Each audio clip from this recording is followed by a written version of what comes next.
you're told.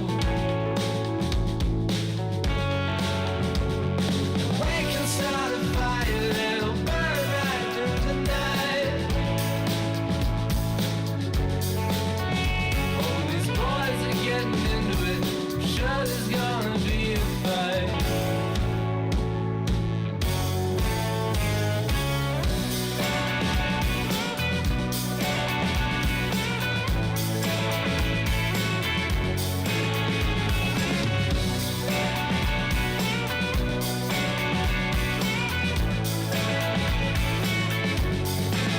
Whether you're brushing on a canvas or painting on your cheek, one look will send me into it, one look will make me just as weak. We can start a fire that'll burn right through the night. Oh, these girls are far from innocent, much different in the morning light. Bring back my old friends and some older wine. Paint me blue skies, shot in the summertime. Bring back my old friends, don't want someone new. Oh, I heard a lie, so I told the truth.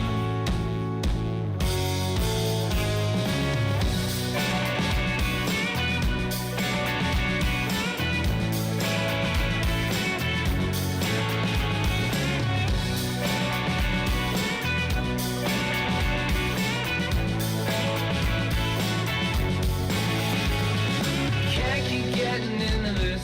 Tell me off, you say I've changed.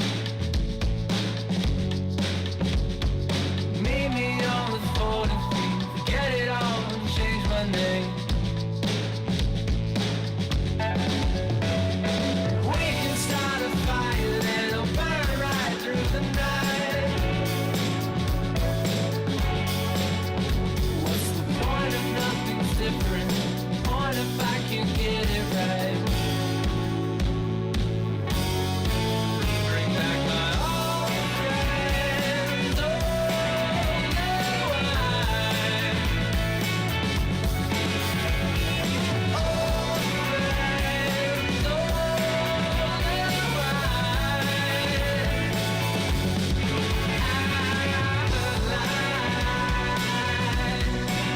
So I told the truth.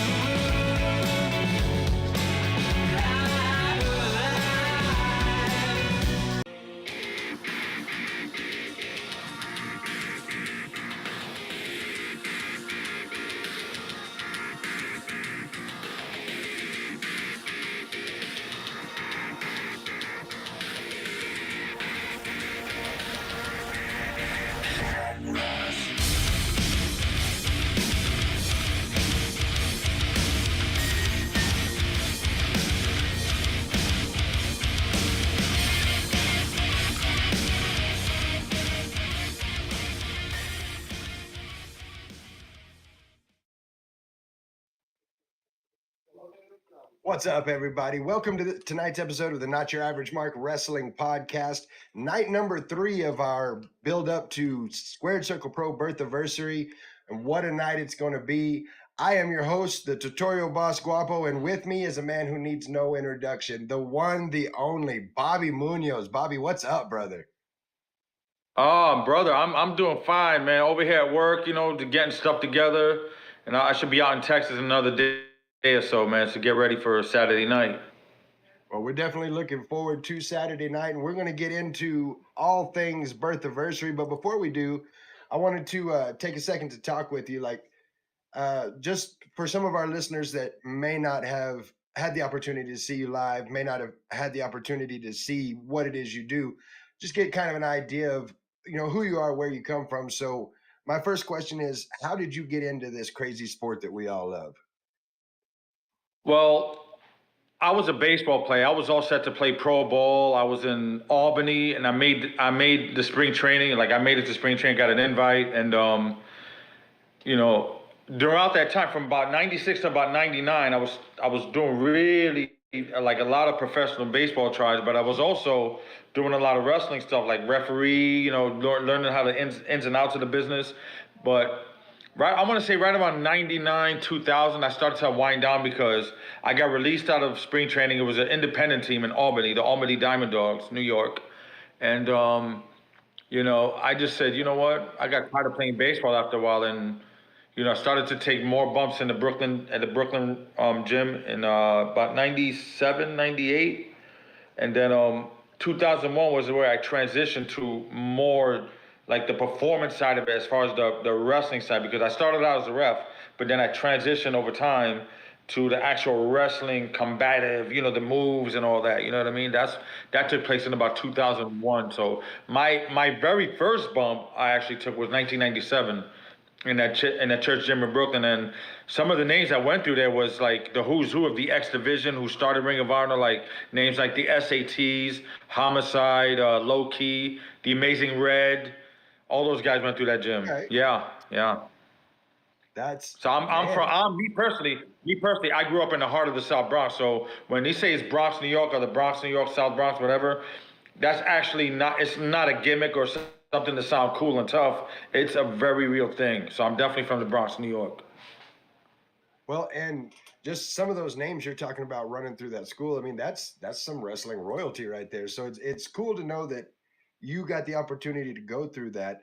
Um, who would you say going through the schooling that you did and moving from ref to wrestler? Who were some of your influences in getting started?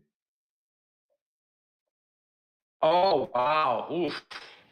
We're talking about Bob Backlund, number one, because I remember when my dad started to take us. Because if I don't know if anybody remembers, like a lot of the WWF back in the day, they used to run a lot of house shows, monthly house shows, because they were pretty much territorial Northeast. So a lot of times they were running Madison Square Garden.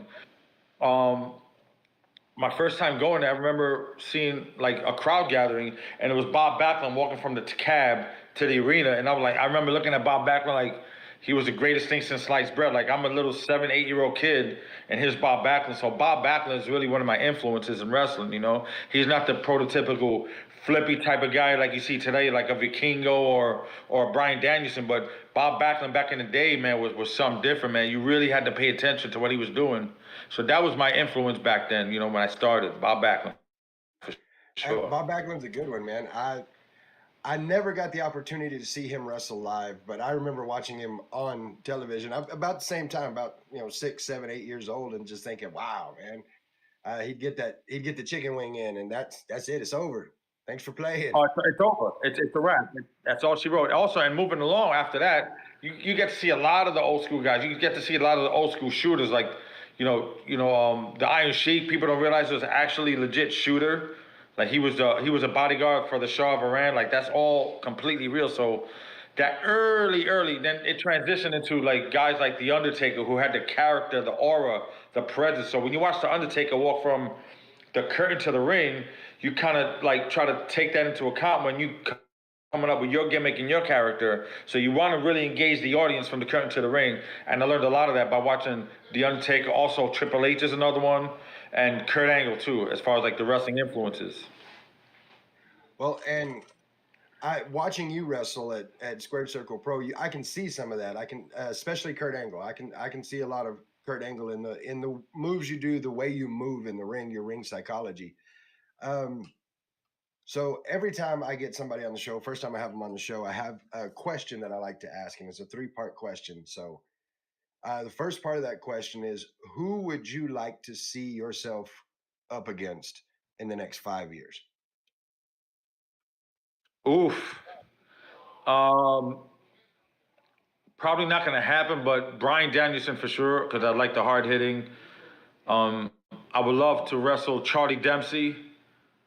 Um, who else?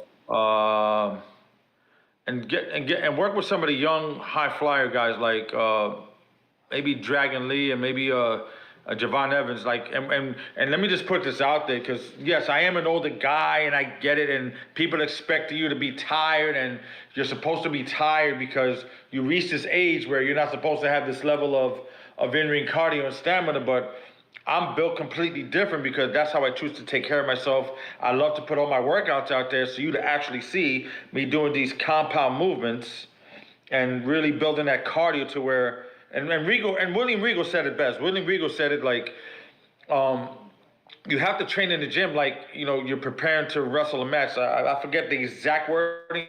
That's like ballpark of what he said, but I choose to train in the gym like I'm wrestling in a match, constant moving the body, compound movements, all kind of stuff. So I like to post those videos. So when people see me in the ring and some of the young kids in the back, and they're picking up their lungs off the floor, and I'm chilling, and it's like they look at me strange. I said, listen, man, you got to take care of yourself. So that's why when I mentioned the younger guys like a Javon Evans or even a high fly like Dragon Lee, I can hang with those guys because I have the in-ring cardio to do it because of the stuff I do in the gym. So those are the guys I want to get in the ring with. You and I had discussed it at the last show. You know, I said it last night on our show that like you're in the best shape you've been in ever. Like, I mean, you can tell you're putting the work in the gym. You can tell you're putting the work in the ring, and that leads me to the second part of that question.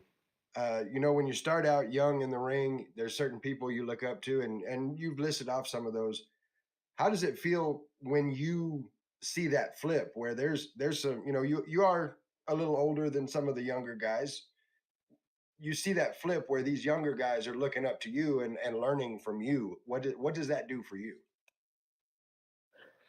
It gives me a sense of pride because it shows that the 20 plus years I've been involved on this pro wrestling journey is like it means that much more. You know what I mean? When somebody comes up to me and says, "How can I get this better? Or how can I build this to where I don't get as tired easily?" You know, things like that, or little things like psychology, where you know how you go into the ring or what to do in a certain sequence of a match. Like all those little things really mean the world to me, and it's like it kind of puts things into perspective. You know, kind of humbles you. It's like wow, and it makes you feel pretty good that all those years of hard work, traveling on the road, the drives, etc.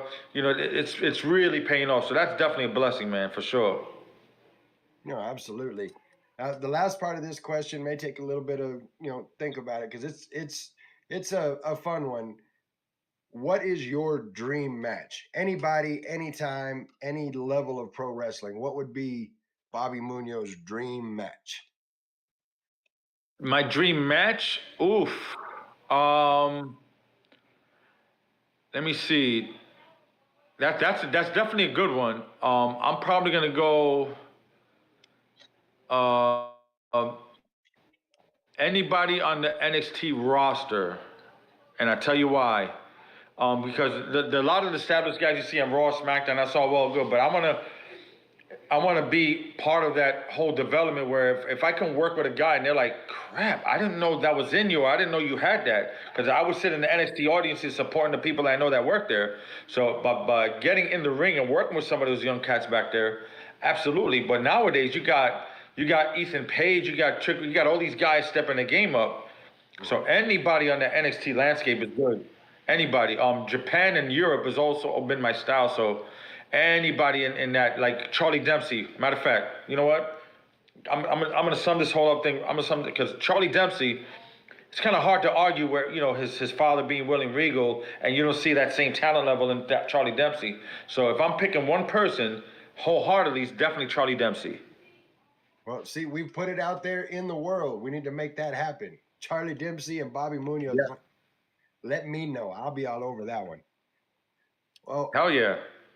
You know get- why I picked Charlie Dempsey? Because he doesn't need to do all the flip. I mean, there's nothing wrong with the flips. If you could do it, fine. If you can make it make sense, fine. If you have the cardio in ring to do it, fine. And that's part whatever. If you're a Vikingo or that, whatever, that's fine. But Charlie Dempsey is a guy. When I look at him, not only do I see his father, but I see a really good professional wrestler. Like he doesn't have to do all these crazy things to really get to really draw the attention of the audience and to really engage them. Because when he throws that European, it's like, wow, he's gonna lay it in there. He's gonna hit you.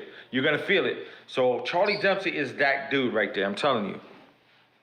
Well, and talking about him throwing the Europeans, man, I would venture to say he throws them better than his dad did.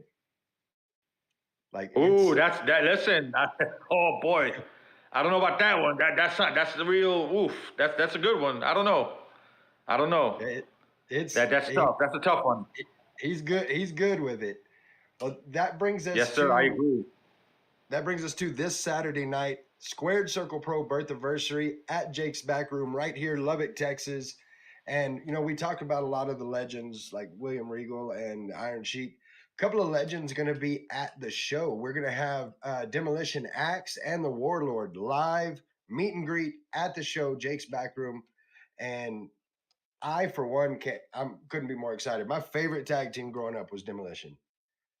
Like Oh, okay. I have a good friend of mine. We used to do, our front yard matches when we were little kids, and we were always Demolition. I was Axe, he was Smash. That's the way it was. Wait, but did you have the paint though? Did you have the paint? One time I had the paint, and we got in so much trouble. I never got to be around the paint again because we didn't do it right, and we got it everywhere. It was bad, man. Oh But man. it wasn't even face paint. We didn't know what the hell we were doing. We just my grandmother used to paint, like she had acrylic paints that she would paint windows and stuff with. Right. I found the gray and the red and the black, and we went in the garage and we painted all up. My grandma was so mad. That Oh man, that couldn't have ended well. That couldn't have ended no, it well. didn't. It didn't. I'm not sure if they did this in the Bronx or not, but down here in Texas, we got a thing, or at least we did when I was a kid, where if you messed up, your grandmother would tell you to go pick a switch, which means you have to go find a little twig for her to beat you with. Um, not quite. Well, in my culture, my heritage, because I'm Puerto Rican and I'm proud of it. It would be a situation where if you did something wrong in front of somebody else, not necessarily a parent or a grandma, the neighborhood, there's always one neighborhood person that everybody respected. So they say, look, I'm going to tell your mother, I'm going to tell your grandmother, because I know them. Maybe they attend the same church, whatever, attend the same church, and they say, you know what? And when you get home, your mother, your dad's waiting for you. Go in the room and meet me there and wait for me there. And then, yeah, it wasn't gonna end well to you. So when your mom or your dad or whoever got the word, listen, that was something different, boy. And it wasn't necessarily a switch. It would be a broomstick, a hanger, whatever they could find, a chancleta, like a slide, a slipper. We say chancleta in Spanish. Whatever they can find, and you're gonna learn the hard way not to be bugging out and acting up in the streets. Well, we damn sure didn't use the paint ever again. I'll tell you that much. Oh boy. It was Oh it was man. crazy.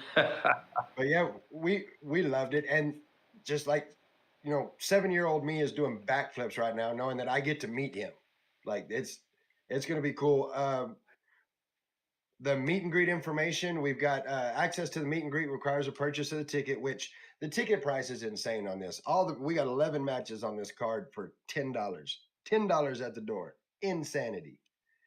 Um, you can meet the legends, $25 per, or they have a deal where you pay $40, meet them both.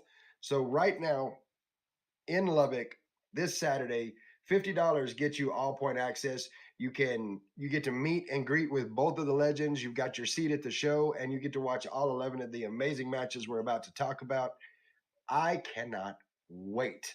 Of course, the meet and greets at 4:30. The regular doors are at 5:30. Make sure you're there early because with legends like this, people are going to be lined up for a minute. So make sure you're there early. One of the things I've been getting asked, it's awesome, completely awesome that Demolition Axe and the Warlord are going to be here, but what in the world brings them to Lubbock, Texas? Well, we have the finals of the West Texas Tag Team tournament that's been going on. We're crowning new Square Circle Pro Texas Tag Team champions. I'll get it out in a minute. There you go. We got you. They are actually going to present those belts. And our finals come down to Downfall Cathedral, longtime friends of the show, and Los Crudos. So one of those two teams is going to be handed the straps by Demolition Axe and the Warlord. That's gonna be cool. That's gonna be cool. Yeah, man. Because those. No, you're good. Go ahead. No, I'm sorry. Go ahead. No, go ahead. You good? What a cool thing to be able to throw out there to people. Yeah, This is my tag belt. It got handed to me by a demolition axe. No Like, big deal. no, yeah, no big deal. That's insane to me. It's going to be a good Yeah. match. I can't wait to see that one. Of course, I'm pulling for our boys in Downfall Cathedral just because they're our boys. And you never really know what version of Los Crudos you're going to get. Those guys are wild and they know what they're doing in the ring. Yes, they are. I think that's going to be one to watch. We also have to call it a grudge match is an understatement. We've got the American Tragedy Phoenix one-on-one with Nolan Phillips. Now, Nolan Phillips and Phoenix have wrestled to a point that Phoenix beat him so bad he was disqualified by the ref. So I mean, the history between these two is well documented, and there is zero love lost between them. Yeah, I've been in the ring with Phoenix. Trust me, I know how he gives it up. But that oh boy, I don't know what to say about it because I've never been in the ring with Nolan Phillips really. But I can speak to Phoenix because Phoenix ain't coming to play. He ain't coming to shake no hands, boy. Let me tell you. Oh, he's coming to make money and win gold. That's it. That's it. Well, the thing about Nolan Phillips is Nolan Phillips probably has one of the best minds in the business. Um, we make a joke about it here, but it's absolutely true. We call it the Nolan Phillips Gold Club because everybody he associates himself with has touched gold at some point, whether it be uh, Ryan Justice or just recently Sam Stackhouse. I mean, everybody he gets around him ends up with some gold. So it's it's brain and brawn here, and it's gonna be explosive. Like I know Phoenix is ready for it. Yeah. I had the opportunity to talk to him this last weekend at the BCW show. He's ready to rip Nolan Phillips' arms off and beat him with them. Yes, he is. I listen, man. That's good. Listen, boy. I can only speak to being in the ring with Phoenix. Nothing against Nolan Phillips, but Phoenix is that dude, so he's gonna bring the fight. Trust me. No, absolutely. We've got another grudge match between Clan Camacho. We're talking Onyx Camacho, Zarek Camacho, and Angel Camacho going up against the Carnales World Order. We've got Emilio Guzman, JC Bravo, and a mystery partner. Like we've been running it through our heads. Who could it be? Who's this mystery partner going to be? And Oof. Oh boy. I don't. That's a good one. That's a good one. I don't know. I can't call that one. well, I can tell you for a Again. fact. I listen. Oh, go ahead. Oh no, listen. I was just gonna say that I don't know who could it possibly be. I know it ain't Dominic Mysterio. That's for sure. No, I bet it's not Dom. Though if he showed up, I would make sure Liv was okay while he was wrestling. It'd be fine. Absolutely. I will help you too. No, I am interested to find out who their partner is going to be. Whoever it is, they've got their hands full because the Camachos, I Yes, they do. I don't even know what to say about that family other than they are a family of wrestling greatness. Yes, they are. Uh, got the opportunity to see Angel Camacho at this last show.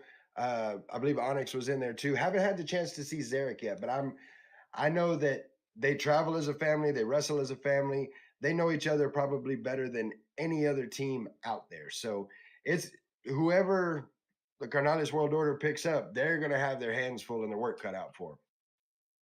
Absolutely. 100% agree. Absolutely. Now, we also, talking about tag teams, we also have a number one contenders tag team turmoil match. This one's going to get wild. So you've got the Canadian Pit Bulls, Eric Angel and Elias Castaneda. You've got Certified Wild Card, which is Draven Reeves and Jeb Bingham. You've got Island Rage. You've got Baby Samoa and Brian Rage Rivera, another proud Puerto Rican, going to be in that match. Then we've got a new team, Naturally Wild. Never been together before, but I'm interested to see how they do. That's Kal-El Santana and Atticus Wild. So my understanding of this Oh, match, okay. we're going to start with two teams. And when the first team is beat, whether it's pinfall, submission, DQ, count out, whatever, however they get beat, then the next team comes in until we're down to one winner. And that winner will have a #1 contendership for whoever wins the new tag team title. So that's going to be crazy. Like each one of these teams, I'm gonna go with by themselves. yeah, no, I'm gonna go with Canadian Pit Bulls. I'm going with experience. They're battle tested. They've been in these type of situations before. They've won plenty of gold before elsewhere. So if I had to pick one team, it's definitely Canadian Pit Bulls. I get you there. And I've said this yesterday and it stands true today. I love the Canadian Pit Bulls because they're outside the ring, they're laughing, they're cutting up with the crowd, and then something happens when they step through those ropes. It's like a switch just flips, and they are just Yes. beasts in that ring. Mm-hmm. So Absolutely, I'm they kind of sure with you are. on that. I'd like to see the Pit Bulls pull it off. Hell yeah! I mean, we go way back when I debuted in Colorado, and probably I think it was '09. Wrestled at the Buffalo place called the Buffalo Rose. It's the IWF is the name of the promotion. I remember those guys. I've seen those guys for a long time, and again, they're battle tested. So I think they're gonna pull this one out. And I'm with you on that. I do, however, think they've got their hands full, especially with Island Rage. I want to talk about them for a minute. Island Yeah. Rage, one of my favorite teams. Baby Samoa, just the intensity, the fight he's got in him, and then of course Brian Rage Rivera. They call him Rage for a reason. He gets in the ring and just goes all the way off. So Yeah, that's yeah. that's gonna be a big one to deal with there. Yeah. I've been in the ring with Rage plenty of times too. And here's a fun fact: when I first started in Squared Circle Pro, I think in 2011, I believe it was, maybe 2012, somewhere around there. It was at a place called the Cactus Yard, an outdoor event, and my first match, Brian Rivera was actually a referee, and he just really transitioned well into the and he transitioned very well into the performance part of it. So he's doing so well for himself. Now he's helping to run the Lubbock 101 wrestling school, I think, right now. So he's doing his thing. So he's definitely going to bring the fight. It ain't going to be easy, but again, I gotta go. I gotta go with experience on this one. So Canadian Pit Bulls for the win. I'm with you on it. Regardless of who pulls it off, it's going to be an insane match, and I am here for it. Agreed. One thing I love about Squared Circle Pro is it's the only promotion in West Texas with a full-fledged women's division. And I will forever throw all the flowers out to Rick, to TJ, and to our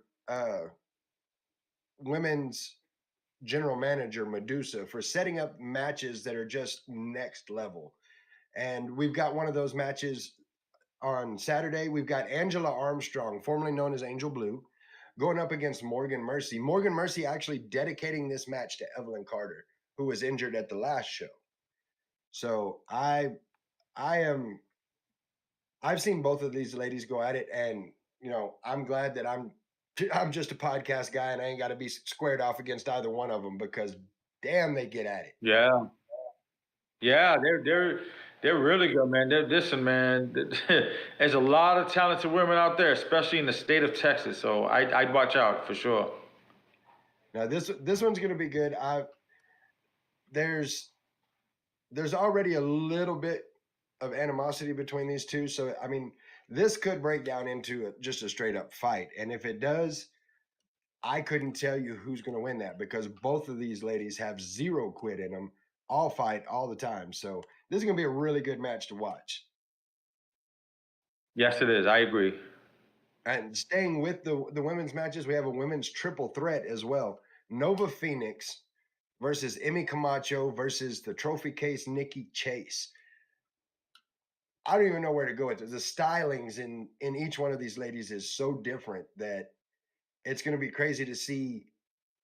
Is it going to be the quickness of Emmy Camacho, the powerhouse moves of Nova Phoenix, the resilience of Nikki Chase? Like, I'm not sure who's going to take that one. Oh, that was tough to call. I'm with you. I don't know. I know Just that don't know. Nova Phoenix has been on fire as of late.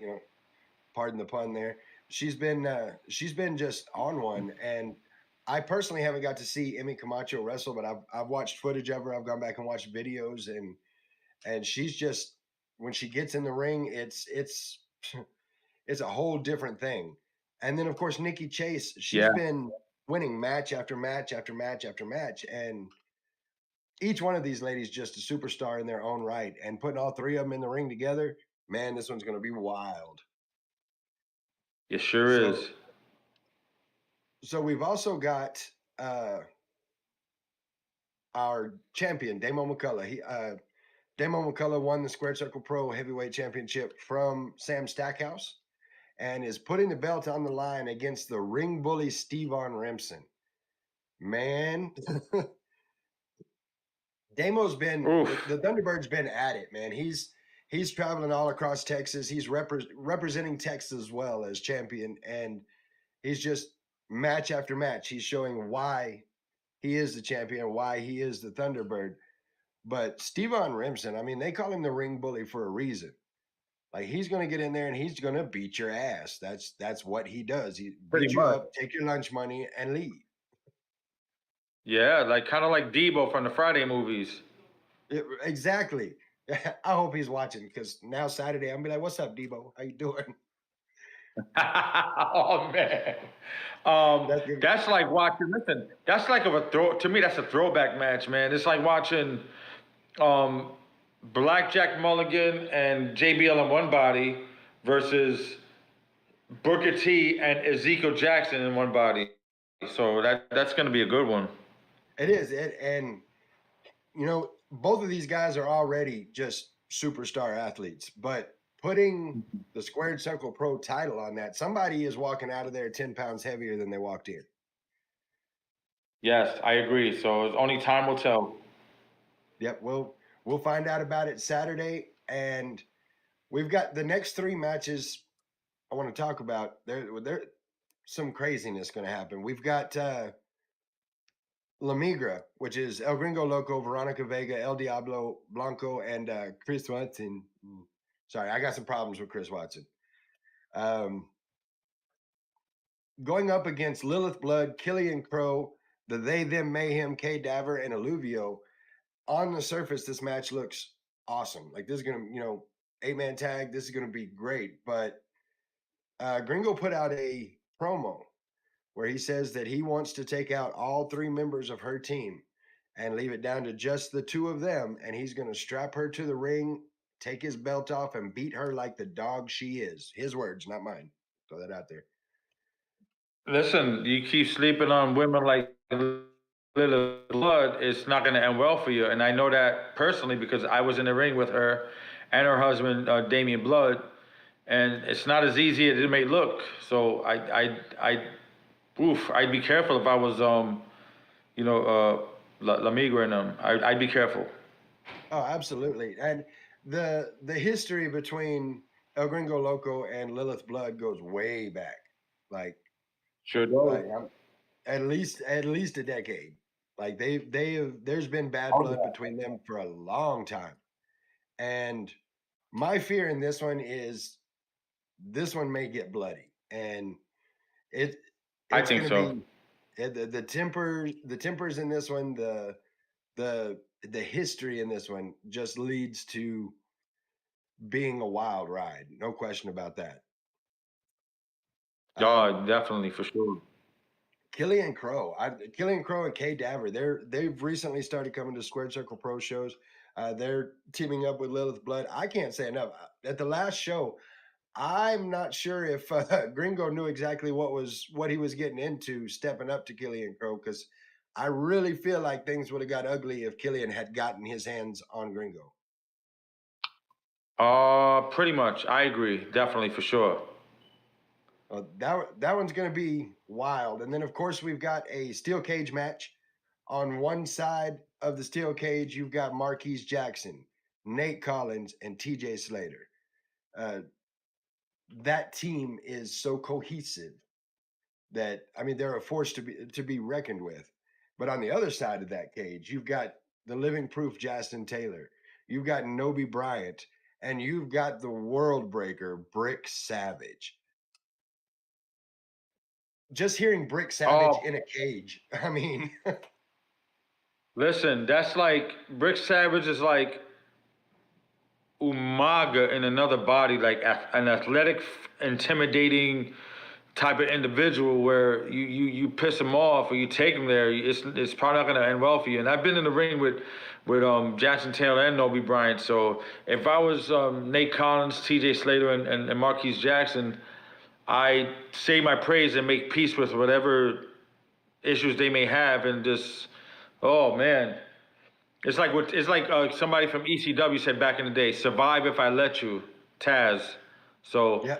it may be one of those it may be one of those situations where if they let you survive, oh boy, good luck to you. I will say, I'm glad you said that. You brought up Taz. First time I saw you when you came back from your from being gone for 2 years.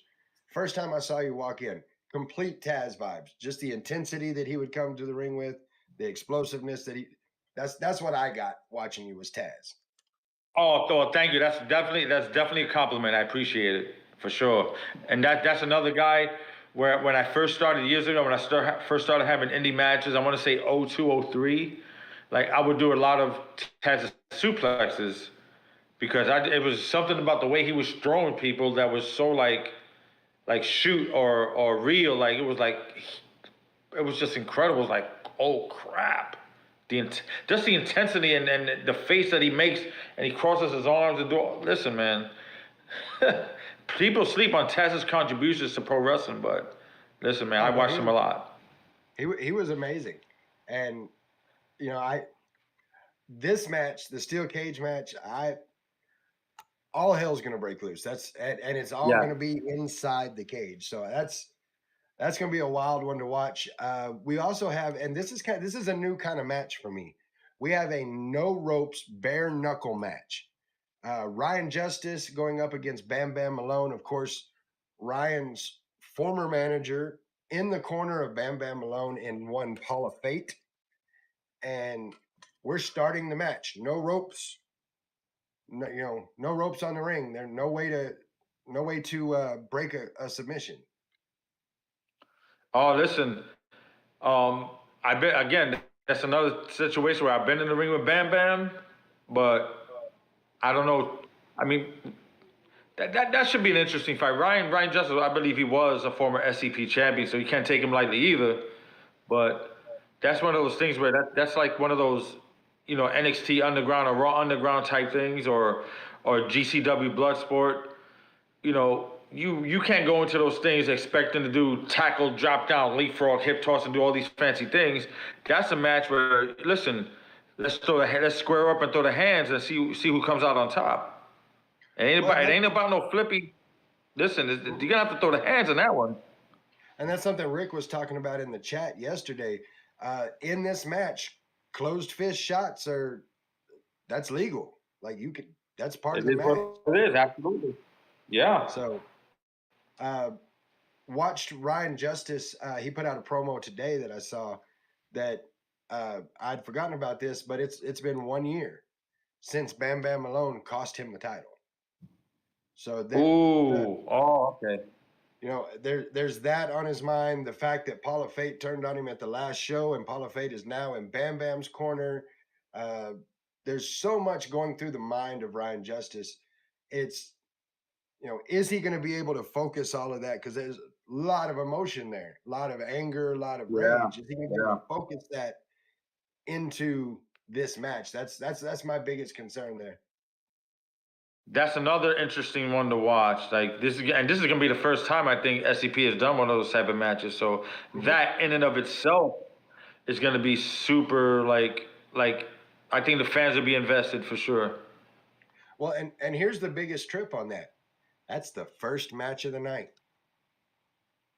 Oh boy! That's how we're starting the show. Oh boy! Oh man! You see now the fans are gonna want to see like, okay, well if this has happened, what's the other matches gonna be like? You know what I mean? Oh, absolutely. And that brings us down. We have one more match left, and it's the match I want to talk most with you about, the Gauntlet of the Damned. Now, at the last show, oh yeah, Lucas Scratch and his Gallery of the Damned came out, tried to recruit you. I believe you and I were actually in the ring talking when Lucas came out. Yeah. They tried to recruit you. You made it very clear to everybody there you have no interest in that. And then later in the night in your match, they come pull you out. So give us kind of an idea of where your head was when all of this went down. I'm like, look at these little no guts having little pendejitos, like we say in Spanish, coming out here trying to make a name for themselves and try to make their mark in this business. I mean, look at these freaking dudes. I can't believe they actually did that. I really, I was like surprised. I mean, they jumped me, of course. Yeah. I'm not Superman. Anybody could get got at any time, but it's like these little punk ass sons of mothers, boy. I'm telling you, I was red hot after that. Oh, I could only imagine 5-on-1. And so we find ourselves with the gauntlet of the damned match. It's going to be 5-on-1, you versus the Gallery of the Damned, one at a time. You beat, if you beat one, the next one comes out all the way through the gallery. And I got to see a promo put out by Lucas Scratch. And from what I understand, there may be some new faces. He's shuffling some people out, shuffling some people in. So how do you prepare for the fact that you can't be 100% who's going to be there? Well, I'll tell you this, and this goes back to that first thing we started about how I started, where I'm from, and for people getting to know me. I grew up in the heart of the South Bronx, where a lot of the time, when you go out in the street, especially in a dangerous hood like the South Bronx, you don't know what to expect. You don't know if there's going to be a shootout, a stabbing, or you're going to get jumped, or maybe hit by a stray bullet. So the uncertainty of survival was always there from an early childhood. Well, thank God, by God's grace, I'm still here. So I pretty much survived all that. And you go all the way up to the point where I started in the New York City Department of Corrections in 2008. So when you cross the bridge from Queens to Rikers Island, there was the uncertainty of where you were going to get jumped by a bunch of inmates, and the uncertainty of safety was always there. The danger was always there. So I survived all those years on Rikers Island. So this little match and this little thing he's talking about where you don't know who's going to be what. And listen, I've been in so many dangerous situations. I've been trained for so many different toxic and dangerous environments. Like, this thing ain't going to be nothing to me. So I'm going to pick these little punks off one by one. Trust me. See, and I have to wonder if Lucas Scratch knows what he's getting his guys into, because absolutely living in South Bronx, working Rikers. I mean, I don't know that he knows all that about you. So no, I don't think he does. I think he's gonna get like Rick Rude's, like, listen, he's gonna get Rick Rude. He's gonna get a rude awakening. He's gonna run into a brick wall. He's gonna run into a situation. He pretty much, he wrote a check with his mouth that his ass or the asses of his people ain't gonna be able to cash. So one by one, I'm gonna paintbrush them. I'm gonna submit them. I'm gonna throw them all over the place. I'm going to outwork them. I'm going to out wrestle them. I'm going to out hustle them. Every one of them. And it's definitely something I'm looking forward to. Yes, seeing. sir. That's me. Yes, I see you got a still face, and you're like, I can't believe. No, listen, you're gonna have the shock of a lifetime there, because when you see me go through all of them, and they're all collecting the lungs off the floor, and I'm breathing fine and calm and ready for the next 10 challengers. They could bring the whole gallery. They could go to Rancho Cucamonga and bring some more guys. They could go to Helsinki, Finland and get some more people. They can go to Tokyo, Japan to get people. They could go to Greenland to get people. They can even go to I give them permission to go to the Bronx and find some people. It don't matter. This whole situation ain't scaring me one bit. I'm ready. I'm ready for, like, listen, the street prophets say we want the smoke, but we've been saying that for decades and years before that. I know this, they're saying the street prophets thing. I'm definitely with the smoke. That's from the hood. We want the smoke. That came from us. Man, I'm about it. This match is one of the ones I'm probably most excited for because of that fact. Like, watching you come back, like you've been in matches with Noby Bryan. There's Justin Taylor. There's a whole laundry list of people that you've had the opportunity to face, and there's a whole lot of the people in the gallery. They're good, don't get me wrong, but they haven't had the tenure and the laundry list that you have. Oh, I got that laundry list extends far back to 2006, 2007 when I was wrestling guys like Jay Lethal, Simon Diamond, sharing the ring with Homicide, Super Crazy in Mexico, the Durango Kid from New Japan. We're talking about. I was just recently in the ring, did a 6-man in Florida with Tony DeVito and Sin Bodhi, who wrestled in the WWE as Kizarni. So, you're talking about Peter Avalon. Uh, the list go. I could rattle off a bunch of other names, but we'd be here all day. So, trust me, I am more than battle tested, more than they think I am. Believe that. Well, you ain't got to convince me. I already know. What I do know though is Lucas Scratch has always got something up his sleeve. He comes out every time he's got the devil's mask. He wears it proudly and for good reason. He's always got something cooking. So, do you like does that play into your preparation, knowing that he's always I understand that you can run you can run circles around some of these younger guys, but he's always got something going on. How does that factor in? Well, I'll be more than ready. I'm sure he's got something. I'm sure he's cooking up something. I'm sure he's watching this live. I'm sure some of his people are watching this live, but I can care less what they're doing. I just know I'm prepared. My upbringing prepared me. My time in Rikers Island prepared me for this. So I'm ready. I'm ready for all of it. Now, one of the things that we talk about all the things they've got going, all the people they've got going. We've seen like some different versions of you as well. So we've got like, you started out, if I remember correctly, as Bobby V. Is that right? Yeah. Also, let me tell you, that came about pretty much when I was starting to try to find my name.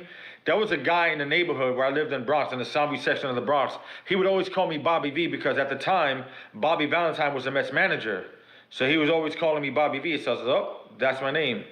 And from there, it transitioned to Bobby Venom, and that's the Bobby Venom that you saw in Texas all those years. And lately, I'm just saying, you know what? I'm just gonna be myself and just really, really show the people what I'm really about. Not just the character, but the real life person. So that's why Bobby Munoz was always there. Let me just put that out there. But it's just more so now in the context of pro wrestling. I think people really need to see the real me, and I think this is the best way to do it.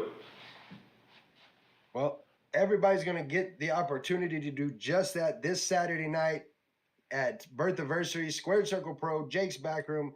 I can't wait for this. I've got Rick over in the chat saying he's so excited for this event. After hearing that, how could you not be excited for this? I mean, this is going to be insanity. Listen, I've been coming out here for a long, long time, and I know Rick is watching, and Rick is one of those dudes, man, the epitome of what a professional and the epitome of what a gentleman is. And I might be pulling back the curtain a little bit, shooting from the hip, but Rick is my dude, man. I love Rick. Rick is very easy to deal with, very easy to talk to. So one of the guys that you want in the foxhole with you, you know what I mean? I remember the first time I came out to, it was in Amarillo where he used to run West Texas Wrestling Association in Amarillo. When I first went there, it reminded me of World Class, the setup of World Class at the Sport Hotel. It was like real fun. And right away, everybody knew, like, listen, he ain't saying that he's just from the Bronx. He really is from the Bronx. And you can hear it in my accent. And listen, they already knew I was from New York. It got to a point where I didn't even have to tell anybody I was from the Bronx. They already knew because of my accent. So, but Rick is that dude, man. Rick is that dude. So I know he's watching. Rick, peace. I don't know if you can see me, but I know he can hear me. So Rick, peace. I can't wait to see you Saturday. Well, and Rick, I mean, I'm with you. Rick is that guy. He has given us as a podcast so many opportunities to be a part of the Squared Circle Pro family, and we can't thank you enough. Same with Mike Caldwell. Mike letting us be a part of the BCW family, and it's a big thing for me. I talk about all the time West Texas independent wrestling, which is something I wanted to ask you about. Coming from the South Bronx, coming from New York, having traveled around the United States, Compare West Texas to some of the other places you've been. Oh wow. Oh wow, you put me in the hot seat with that one, huh? It's different. They say everything's bigger in Texas. I mean, the competition's out there. If you look at the right places, like you just keep showing up to play. The competition's out there, but there's something about the state of Texas. It just kind of brings out the best in you. Some of my favorite matches happen in the state. You know what I'm saying? I wrestled a couple of Booker T students a couple of years ago at another promotion in Houston. Fly Def, Zach Mason, and Warren J. I was in the ring with Alejandra Quintanilla, who's touring halfway around the world now. Sadiqa Richards, another like I've been like Texas has some really really notable talent, but and as far as like how does it compare to the I mean, I would put that right up there with probably the top 3 to 5 places I would say as far as talent level and promotion and organization and talent, just overall talent. I would put them maybe I would say top 3 to 5, definitely for sure, 100%. Awesome. And it just I always talk about West Texas independent wrestling because that's my heart. That's I love West Texas independent wrestling. I say it all the time. It's my drug. But I haven't had the opportunity to see like wrestling in New York or wrestling in Florida or wrestling in California and things like that. So I just for someone that is as well traveled as yourself, I was just curious how that worked. So I appreciate Oh that. man, yeah, listen man, it's a lot of competition out there. You just got to be willing to drive and do business and put in the work and get yourself out there and get yourself noticed. And a lot of that has to do with your professionalism, how you carry yourself, how you treat other people, your language, your walk. And a lot of times people don't realize is when you go into these locker rooms, yes, they know you're good enough because that's why they booked you, because they're not going to watch what you're doing in the ring. They're more concerned with how you are in the locker room with the boys. You know what I mean? Like they know you're good enough, that's why they booked you. But how you are with the boys is going to determine whether you come back or whether you get future bookings. And not just with them, with anybody, because you never know who's watching. I always say that. You never know who's watching. If you are watching right now and you are young in the wrestling business, even if you're not young in the wrestling business, words of wisdom to definitely follow there because I've seen it myself. I've seen people be just absolutely amazing in the ring, but be just an ass in the locker room, just talking trash about everybody, talking trash about the promotion. And as great as they are in the ring, they can't find work. And listen, and that's the thing. And I hope a lot of the young guys are listening out there. You can't assume that everything's all good because yeah, I got my spot, I got this, and then you're gonna run around and talk junk on Facebook, acting like you ain't gonna get out there. Like that stuff gets out there. Not only just the promotion that you work for sees it, but other people that may have thought about booking you, they shy away and they say, look, I don't want to. I'm not interested in booking that individual anymore because they see how you are, and it's also about how you are with like the tech, how you are with the referees, how you are with the people in that venue, the people that sell the food. It's just so much more than actual in ring and locker room. It's how you treat other people too. Believe it or not, people they It's watch everything. People watch. Yes, 100%. Absolutely. I make it my business after every show to thank the tech. Like I thank you guys. You know how I am. I thank you guys. I thank the tech, the ring announcer, the people that serve the food, Jakes. I go all around. I make sure everybody says thank you for having me, blah blah blah, and that's it. You know, it's the right thing to do. It is absolutely that kind of respect carries with you. Yeah, it carries just like if you're Yep. carrying a title, that respect will carry with you. Well, we have hit the 8:55 mark. One of the things that I like to do anytime we have a guest on the show is during this last 5 minutes, we do final thoughts. So I want to turn it over to you for everybody watching, everybody listening, everybody that's going to be watching this after, and the wrestling world in general. Bobby, the floor is yours for anything you want to say. Listen, ladies and gentlemen watching out there, if you're young in this business, man, get it out your head that it's about wins and losses. It has nothing to do with wins and losses. It's about presentation. It's about your ring ability, your in-ring work, your in-ring stamina, all that. Behave like the professional you claim you are. Forget the curse. You don't have to curse to get over. Show respect to those that have been there before you. Um, And that's pretty much it. We covered a lot of that, so I'm not going to be repetitive. But I want to message to all those little 5 punks that I'm going to pick off one by one on Saturday. You guys got a fight in your hands. I don't think you've been in a real fight in any of your lives. You probably sheltered most of your life, which is probably why you're using this Gallery of the Damned as some kind of smokescreen or shelter. But let me tell you this: you're in for the fight of your life. I am going to show you. You're going to get all of Bobby Munoz, the South Bronx version of Bobby Munoz, the New York City Department of Correction version of Bobby Munoz. You're going to get a Bobby Munoz I don't think you expected existed, and you're going to learn the hard way why I am a real professional wrestler and you are possibly cosplay costume people.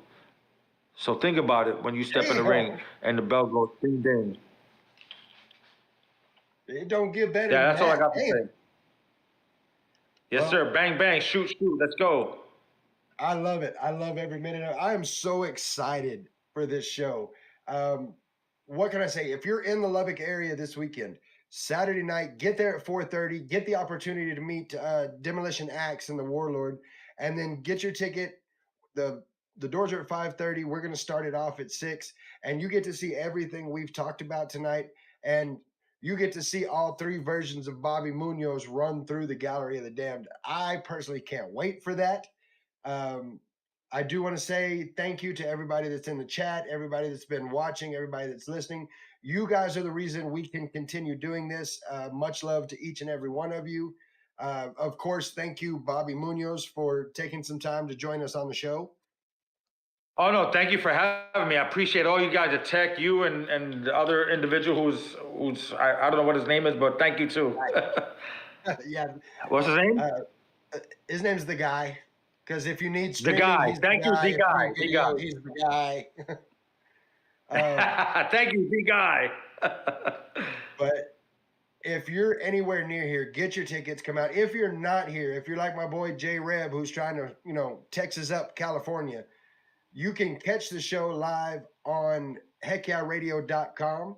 So if you can't be here, make sure you're checking it out on heckyeahradio.com because you're not going to want to miss this. As far as us, we will be back tomorrow night with the one and only OTB Lilith Blood joining us. So it's getting closer and closer. It's creeping up on us. I cannot wait. We've got Rick in the chat saying, have a safe trip, my friend. See you on Saturday. No doubt, Rick. Will do. It's going to be something to see. You've heard it here first. This is the match you're not going to want to miss. So make sure you get your tickets for it. We will see you at the show on Saturday. Until then, I'm Guapo. That's Bobby Munoz. We're not your average marks. I'll catch y'all tomorrow night. Yeah.